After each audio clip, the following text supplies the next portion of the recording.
کابل میں داخل ہونے کے بعد طالبان کی ایک اور بڑی کامیابی۔ طالبان نے افغانستان کے صدارتی محل پر قبضہ کر لیا ہے۔ کابل کے شہری مجاہدین سے خوفزدہ نہ ہو، طالبان شہر کو محفوظ بنانے میں کردار ادا کریں گے۔ ترجمان افغان طالبان ذبیح اللہ مجاہد۔ آپ دیکھ رہے ہیں دھرتی نیوز اور میں ہوں فرح آصف۔ کابل میں داخل ہونے کے بعد طالبان کی ایک اور بڑی کامیابی۔ طالبان نے افغانستان کے صدارتی محل پر قبضہ کر لیا۔ تفصیلات کے مطابق افغان صدر اشرف غنی نے اپنے عہدے سے استعفیٰ دے دیا ہے اور وہ نائب صدر امراللہ صالح سمیت ٹیم کے دیگر اراکین کے ہمراہ ملک چھوڑ کر چلے گئے ہیں۔ طالبان نے صدارتی محل پر قبضہ کر لیا۔ برطانوی خبررساں ادارے نے دعویٰ کیا ہے کہ افغان صدر تاجکستان پہنچ گئے ہیں۔ غیر ملکی خبررساں ادارے نے دعویٰ کیا کہ طالبان نے صدارتی محل پر قبضہ کر لیا ہے۔ ادھر افغان طالبان کے ترجمان ذبیح اللہ مجاہد نے کہا ہے کہ طالبان کو کابل میں داخل ہونے کا حکم دے دیا گیا ہے۔ غیر ملکی خبررساں ادارے کی رپورٹ کے مطابق انہوں نے کہا کہ کابل میں پولیس اور سیکیورٹی فورسز فرائض سر انجام نہیں دے رہے۔ انتشار اور چوری ڈکیتی روکنے کے لیے طالبان کو کابل شہر میں داخلے کا حکم دیا گیا ہے۔ انہوں نے کہا ہے کہ کابل کے شہری مجاہدین سے خوفزدہ نہ ہوں، طالبان شہر کو محفوظ بنانے میں کردار ادا کریں گے۔ ان کا کہنا تھا کہ مجاہدین کو حکم دیا گیا ہے کہ کسی کے گھر میں داخل نہ ہوں۔ دوسری جانب افغان طالبان نے عبوری حکومت کے قیام کی تجویز کو یکسر مسترد کر دیا۔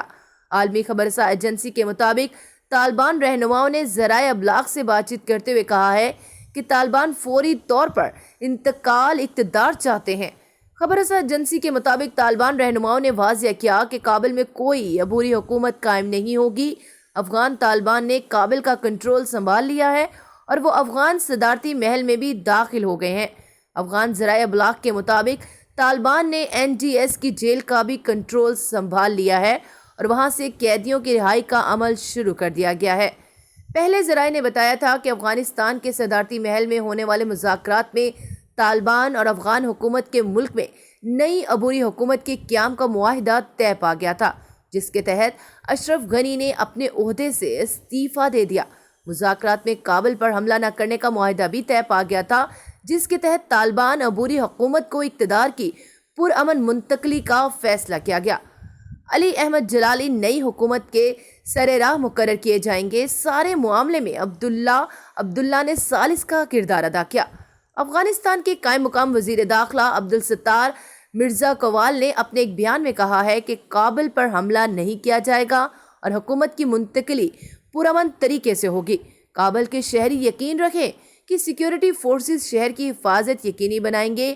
دوسری طرف طالبان نے کابل میں پل چرخی جیل کا کنٹرول سنبھال لیا، جہاں سے طالبان اپنے ساتھیوں کو نکال رہے ہیں، جبکہ افغان طالبان کے اہم ترین لیڈر ملا عبدالغنی برادر کابل پہنچ گئے ہیں اور طالبان نے ملک میں عام معافی کا اعلان بھی کر دیا۔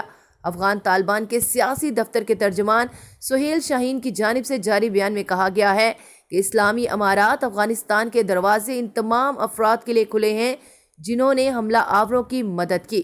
اسلامی امارات افغانستان کے دروازے کرپٹ کابل انتظامیہ کے ساتھ کھڑے افراد کے لیے بھی کھلے ہیں۔ پہلے بھی معافی دی اور اب ایک بار پھر دعوت دیتے ہیں کہ آئیں اور قوم و ملک کی خدمت کریں۔